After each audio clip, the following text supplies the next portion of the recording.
America's first choice among cigarettes, presents Topper.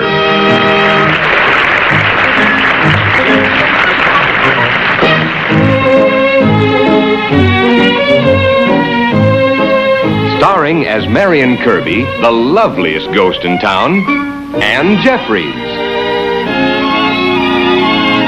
As George Kerby, the liveliest ghost in town, Robert Sterling. And Leo G. Carroll as Topper.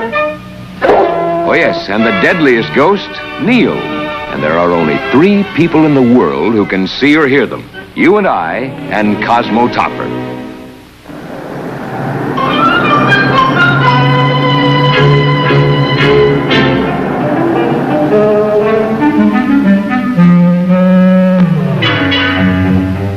Yours truly, Cosmo Topper. Now, the next letter goes to Eckhouse, Dunn & Eckhouse, Investment Brokers, 224 Wall Street, New York City.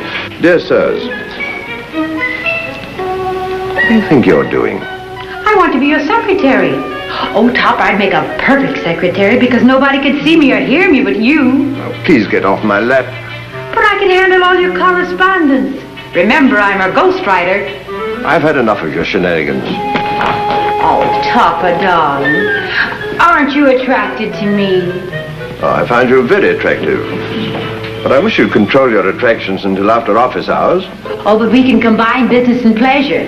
Now just listen to this outline I've made for a letter. It starts, Dear Sirs, and ends, Love and Kisses, Topper. Love and Kisses, Topper? Well, it's friendlier than yours, truly. Now run along, please.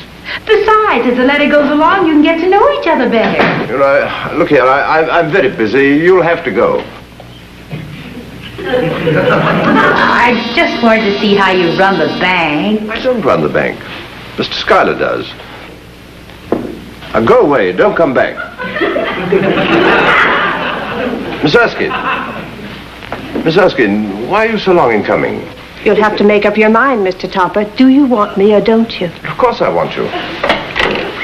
Here, transcribe these letters, please. Yes, sir.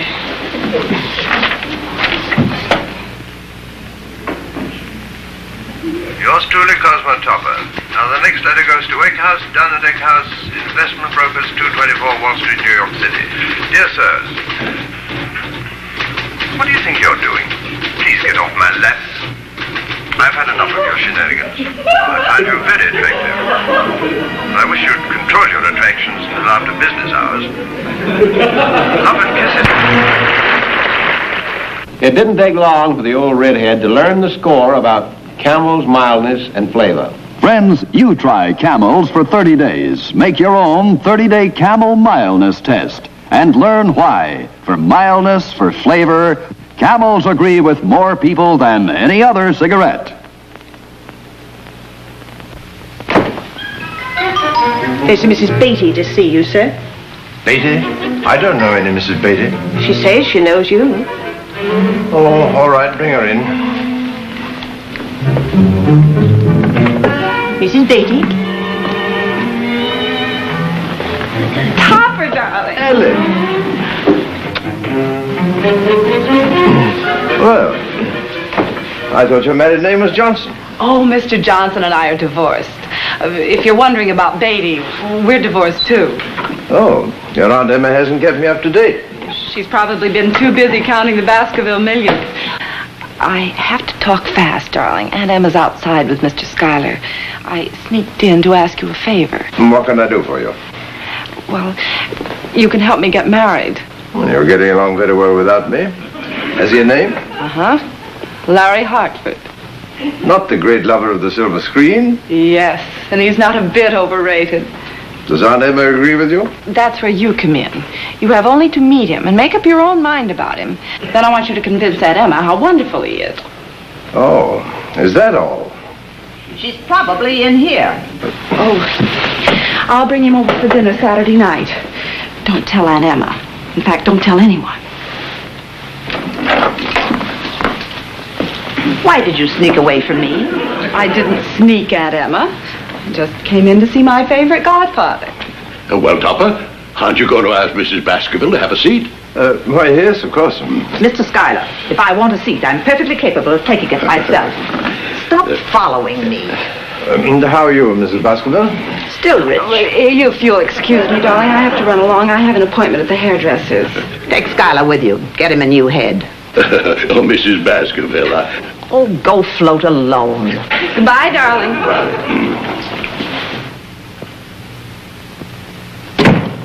Topper, I'm going to come right to the point. Have you ever heard of Lawrence Hartford? Why, I've seen him on the screen, of course. Fine-looking chap. Well, I wouldn't know about that. I haven't seen a motion picture since the birth of a nation. However, that's neither here nor there. No, I guess it's closed. I didn't come here to discuss motion pictures. I came to talk about Ellen. Oh. A nice girl, but has an unfortunate habit of collecting bad husbands. She wants to collect Hartford. I want you to talk her out of it. But if she's made up her mind... Oh, she's made up her mind about her other two husbands. This one's the worst of the lot. But you don't even know him. I don't have to. I've heard enough about him. Now, I'm relying on you, Topper. But, Mrs. Baskerville... We'll have no further discussion. don't argue with Mrs. Baskerville, Topper. Why shouldn't he argue with me? What do you want? But I just wanted to show you the figures on the building investment. I've already looked into them. They're absolutely worthless. I don't know why I don't keep my money in a stocking.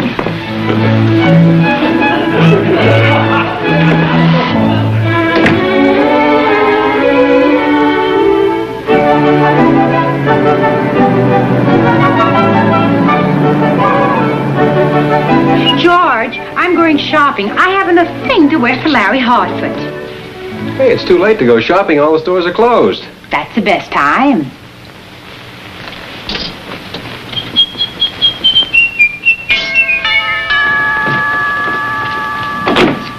Oh, sorry, dear. I forgot my key. Oh, it's you, Mr. Topper. Sorry, I forgot my key. Hello, Topper. Why did you ring? I forgot my key. Yes, dear, you told us 3 times. I wasn't sure you heard the second time. Oh, Cosmo, I'm so glad you're home. I've had the most hectic day ever since lunch. Oh, well, it's nearly dinner time now, dear, so you can relax. I've spent hours planning the menu. Neil and I picked out the wines. No need to go to any length, dear. A simple chop will suit me. Not tonight's menu, Saturday's. Oh, but you don't have to arrange anything elaborate. It's not elaborate, just a few cold lobsters and 6 pounds of beluga caviar, 8 platters of terrapin, and 9 hams. 10 hams. She forgot Hartford. But, my dear Henrietta... I can't decide on the dessert. Would you like to know what Katie decided? Devil's food, lemon meringue pie, and a pineapple upside-down cake. 86 people eat a lot of food. They certainly do. You mean you've invited 86 people? I didn't want to make it too large. But I told you not to tell anybody. I haven't yet, except Katie, of course. Well, that leaves 85. Here's the guest list, Cosmo. Can you think of anybody I've left out? No, but I can think of 86 you're going to. What do you mean? Well, Ellen doesn't want anybody. Any other people. I'm afraid you'll have to give up any plans for a party. Oh, dear. I'll have to call the caterers not to come. You shouldn't have asked them in the first place. Well, that leaves 6 of us. George, I'm not so sure that you and Marion ought to be here on Saturday night. Huh?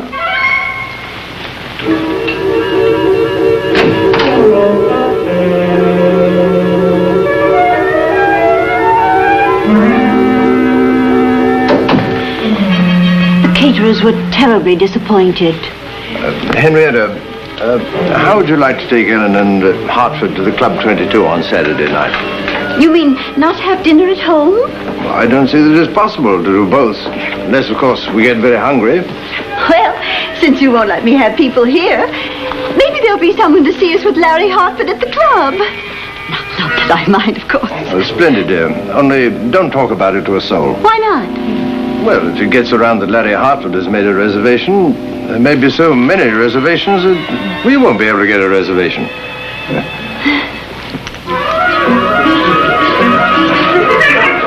George, where are you? The usual place.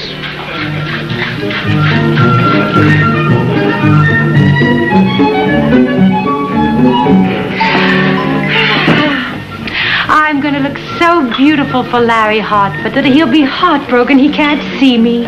Martini, dear? Oh, yes, thank you. Neil?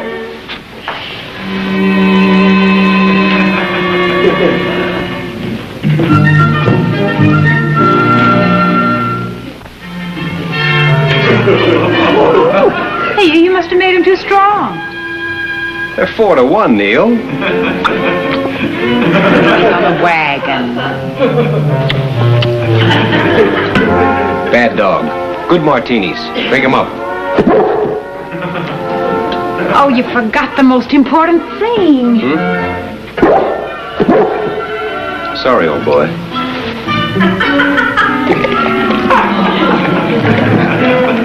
Oh, hello. Hello, darling. Hi, Top. What's all this for? Oh, that's for Larry Hartford. Saturday night. Oh, yes. Yes, I forgot. By the way, old man, how did you happen to meet Larry Hartford? I haven't met him. Oh, thanks. He's being brought here by his fiancée. You mean he's engaged? How could he do that to me without even knowing me? Who's the lucky girl? Mrs. Baskerville's niece, Ellen. Not Ellen Baskerville. Why, do you know her? Know her. Know her. Ellen Baskerville. Poor, tragic Ellen Baskerville. You sure you had the right woman? What is all this? And Mrs. Baskerville. Poor, frustrated Mrs. Baskerville. How she loved me. Mrs. Baskerville? She wanted me to marry Ellen. To keep from breaking her heart. But it was not to be.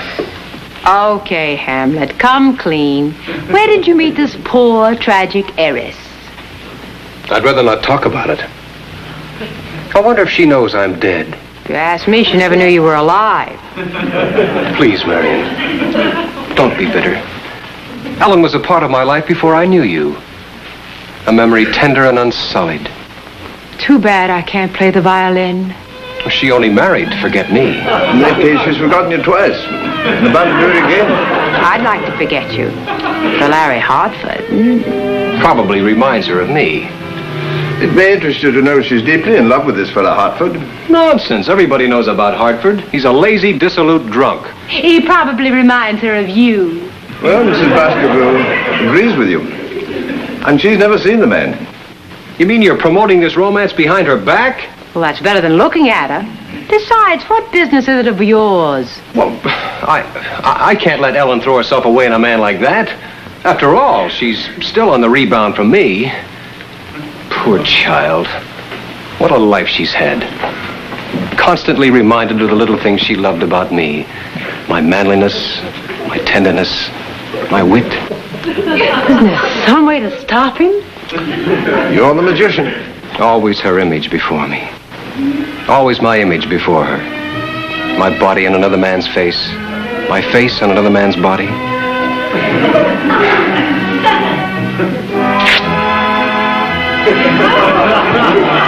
Now, how did I do that? Here's John Wayne, America's #1 dramatic movie star, on location. As you can see, making a movie can be pretty tough going. But free-swinging He-Man parts are what John Wayne loves to play and what the audience loves to see him in. Okay, cut. When the cameras stop, John Wayne takes time out to enjoy his favorite cigarette, Camel. Let's hear what he thinks about Camels in his own words.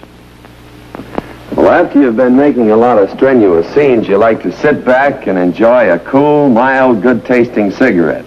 And that's just what Camels are. Mild and good-tasting, pack after pack. I know, I've been smoking them for 20 years. So why don't you try them yourself? You'll see what I mean. Yes, try them yourself, and you'll discover the secret of Camel's extra enjoyment. Smoke only Camels for 30 days. For mildness and flavor, Camels agree with more people than any other cigarette. Marion, I think the guests are arriving.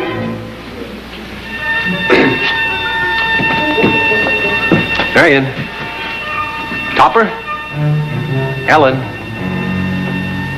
Where is everybody? Yes, but...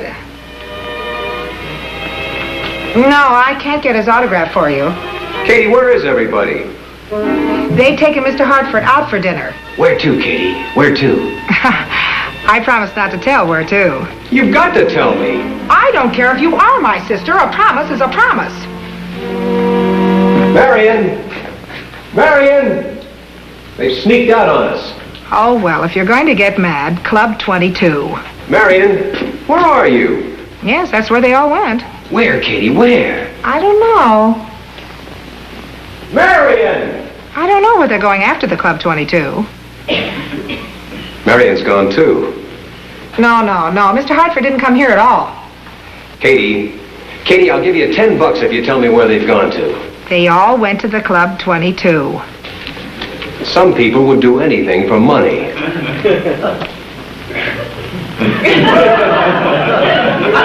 Did you just drop $10?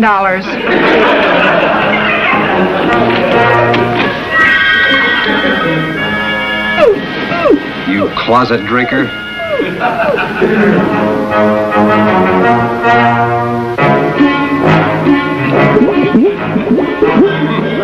It's a sad come down for you, Neil. From champagne to beer. And listen, from now on, open your own beer. Say, Neil, I wonder how Mrs. Baskerville would like to go to Club 22.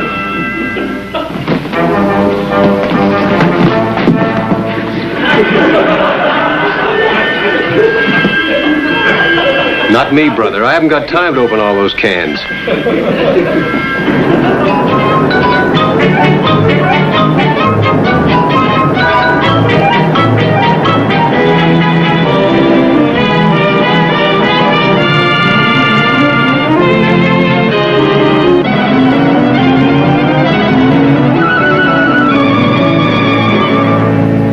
And having failed at everything else, I became an actor, and here I am.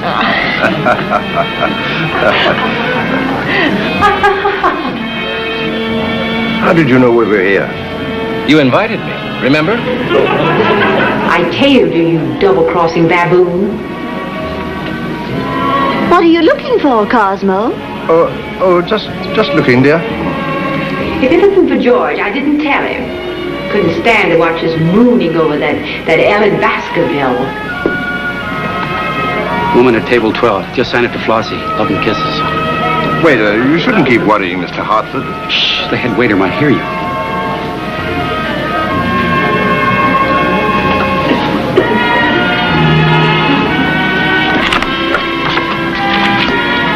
You forgot love and kisses. Where's my pen? Did you drop this? Good evening, Mr. Muller. Here's the name. Did you just get another autograph? Oh, no, sir. Then what's this on your shirt?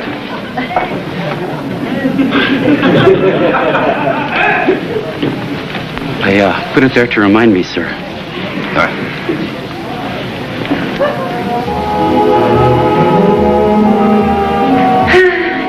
So peaceful without George.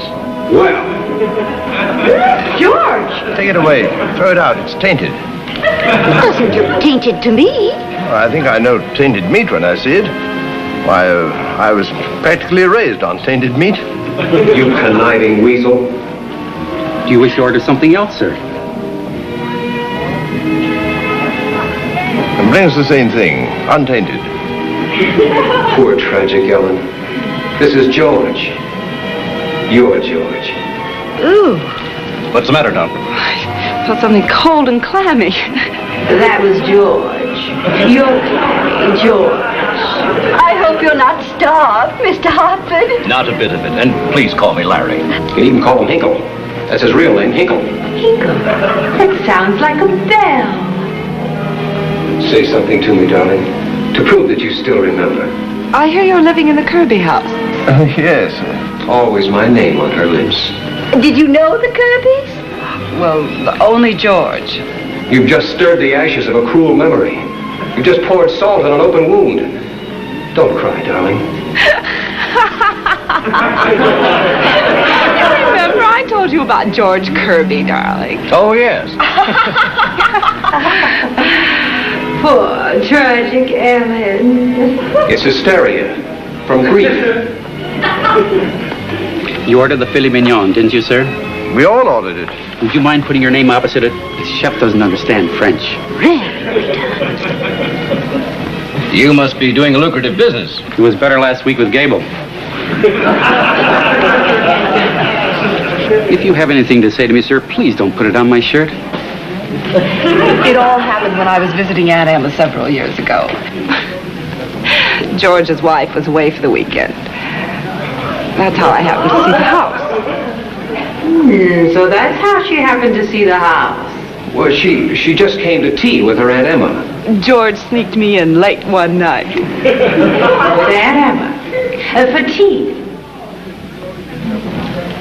It must be rather fascinating making movies. What happened then, George? Nothing, honey. We talked. Just talked. We were talking. There, see? All of a sudden, George switched off the lights. You said it was a practice blackout. Practice blackout. Civil defense. Of course, the war had been over for 3 years. Can't take too many precautions. Fortunately, George blacked out, too. Can't take too many precautions.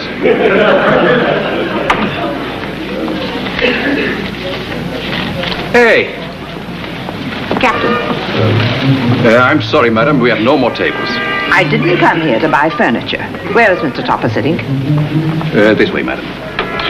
Well, my dear, this time you've shown excellent taste. Thank you, darling.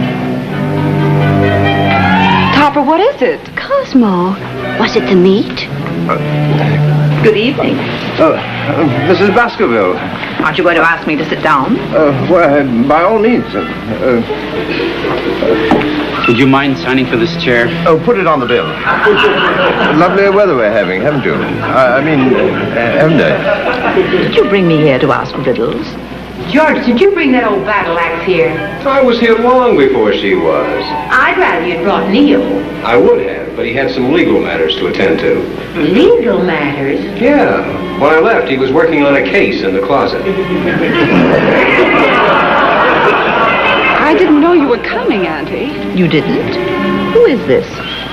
Larry Hartford. Oh, he's a friend of Topper's. Yes, quite an old friend. Known him all my life. Mr. Larry Hartford. Hinkle. Hinkle. Mr. Hinkle, Mrs. Baskerville. Mrs. Baskerville and Mr. Hinkle. Larry Hartford. Do you come here often, Mrs. Baskerville? Oh, wouldn't be caught dead in the place. Only came because of your husband's note. Note? Yes, the note that was slipped under my door, urgently requesting that I join you and Ellen. George, I might never forgive you. But she gets out so little. Where do you come from, Mr. Hinkle? Jersey City. California.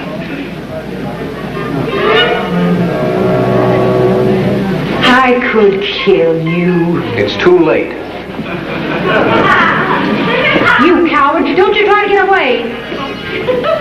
What part of California? Look out! You're hitting the waiter. Help, Neil, help! Someone pushed me. Neil can't help you now. What part of California, Mr. Hinkle? Oh, it looks as if we're never going to get our dinner. Stop interrupting, Topper. Well, Mr. Hinkle? Hollywood, Mrs. Baskerville. Just outside of Hollywood. Seattle. Well, then perhaps you know a motion picture actor by the name of Lawrence Hartford? Intimately. Oh, is he as bad as his reputation? No, he's even worse. He has only one thing to recommend him. What's that? He's a good businessman. As a matter of fact, he's about to marry a very pretty girl with a grotesquely rich aunt. For you. Waiter. Waiter, you must stop taking pictures and then trying to sell them.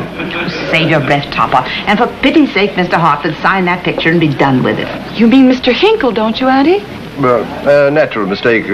One of the Hartford Hinkles. Stop all this shilly-shallying. I recognized Mr. Hartford the moment I came in. In that case, I may as well sign.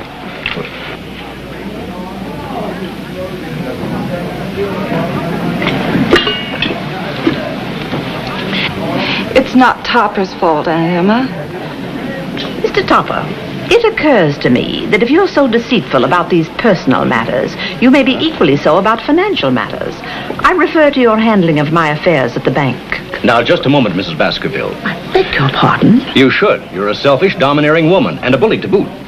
I've never been so insulted in my life. I can't imagine why now. Topper, are you going to sit here and let him talk to me this way? Oh, why not? If I'm going to be fired, I might as well enjoy it. Mrs. Baskerville, Cosmo was only trying to do Ellen a favor. Yes, behind my back. It wasn't behind her back. You sent her a note. It wasn't behind your back. I sent you a note. Well, why did you send me a note?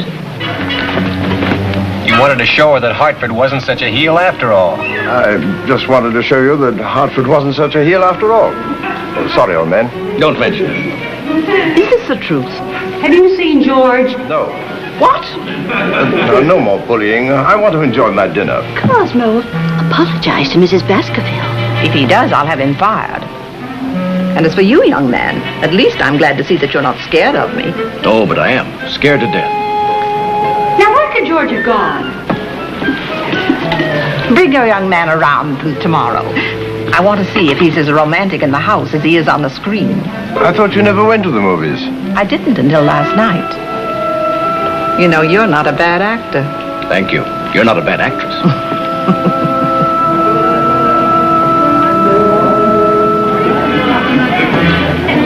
So there you are. What do you look so smug about? Oh, I feel so nice and warm inside.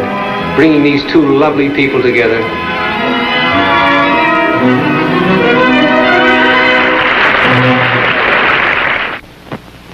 Our friend Topper seems to be getting an education, darling. Well, one thing he already knows, honey, and that's how wonderful camels are. Of course camels are wonderful. They're mild, the way I like mildness. They have flavor, the way I like flavor. And more pure pleasure, too. Do you know why camels give more pleasure? It's the blend, of course. Camel's exclusive blend of costly tobaccos that brings so much enjoyment to so many smokers. That's right. For mildness, for flavor, for more pure pleasure, try Camels. By far America's first choice in cigarettes.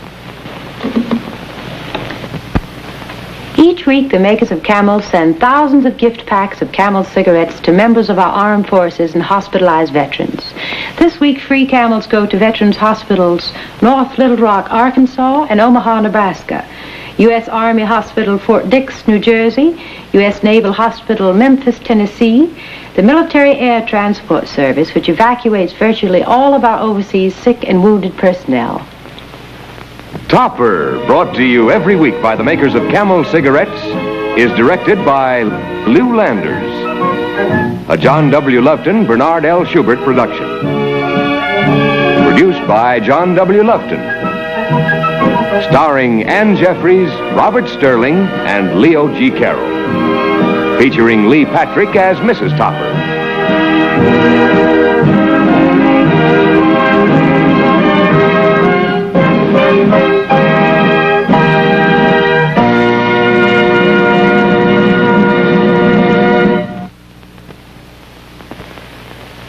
If you prefer a long cigarette, try Cavaliers, the great new king-size cigarette made by the makers of Camels. King-size Cavaliers give you mildness where it really counts, in the feel of the smoke. So inhale, feel that light extra mildness in the smoke of a Cavalier. Cavaliers are king-size, yet priced no higher than leading regular-size brands. So try Cavaliers. Feel that mildness. Taste that flavor. That's a Cavalier.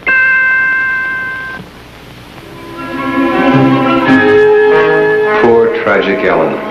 Still trying to forget me. Topper is a film presentation. Make up your mind, Mr. Topper. Do you want me or don't you? Of course I want you. Here, transcribe these letters, please. Yes, sir.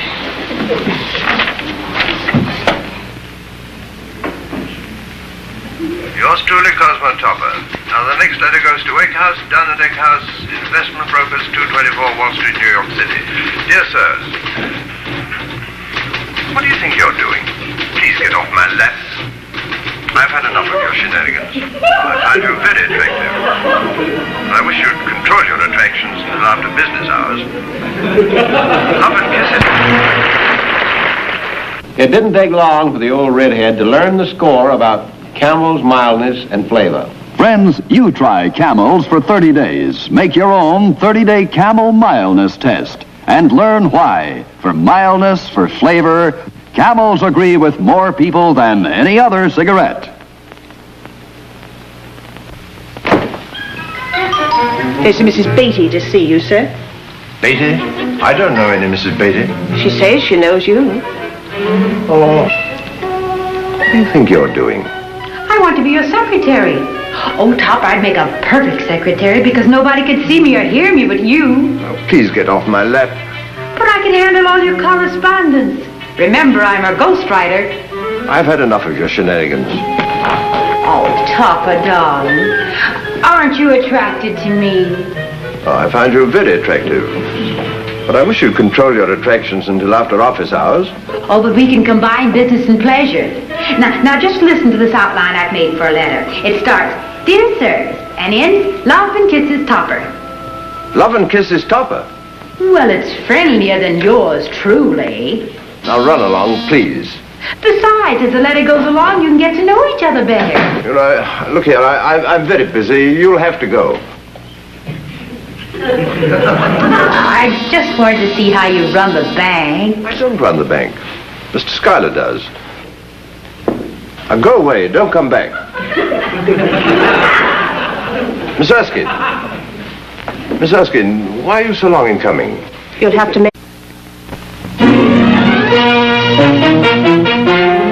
Camel, America's first choice among cigarettes, presents Topper.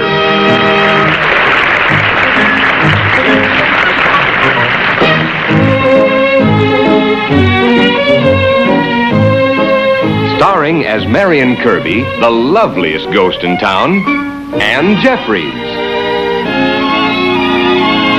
As George Kerby, the liveliest ghost in town, Robert Sterling. And Leo G. Carroll as Topper. Oh, yes, and the deadliest ghost, Neil. And there are only 3 people in the world who can see or hear them. You and I and Cosmo Topper.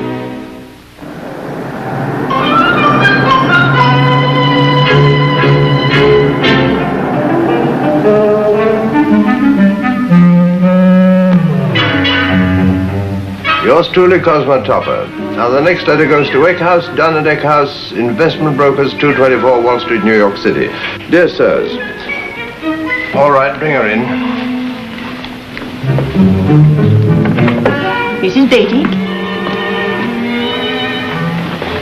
Topper, darling. Ellen. Well, I thought your married name was Johnson. Oh, Mr. Johnson and I are divorced. If you're wondering about Beatty, we're divorced too. Oh, your Aunt Emma hasn't kept me up to date. She's probably been too busy counting the Baskerville millions. I have to talk fast, darling. Aunt Emma's outside with Mr. Schuyler. I sneaked in to ask you a favor. What can I do for you? Well, you can help me get married. Well, you're getting along very well without me. Has he a name? Uh-huh. Larry Hartford. Not the great lover of the silver screen? Yes, and he's not a bit overrated. Does Aunt Emma agree with you? That's where you come in. You have only to meet him and make up your own mind about him. Then I want you to convince Aunt Emma how wonderful he is. Oh, is that all? She's probably in here. Oh, I'll bring him over for dinner Saturday night. Don't tell Aunt Emma. In fact, don't tell anyone. Why did you sneak away from me? I didn't sneak, Aunt Emma.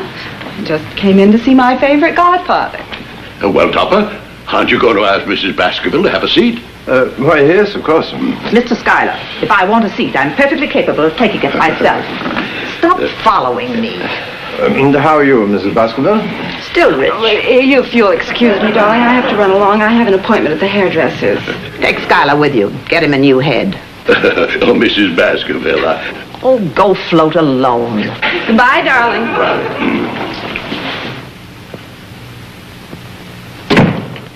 Topper, I'm going to come right to the point. Have you ever heard of Lawrence Hartford? Why, I've seen him on the screen, of course. Fine-looking chap. Well, I wouldn't know about that. I haven't seen a motion picture since the birth of a nation. However, that's neither here nor there. No, I guess it's closed. I didn't come here to discuss motion pictures. I came to talk about Ellen. Oh. A nice girl, but has an unfortunate habit of collecting bad husbands.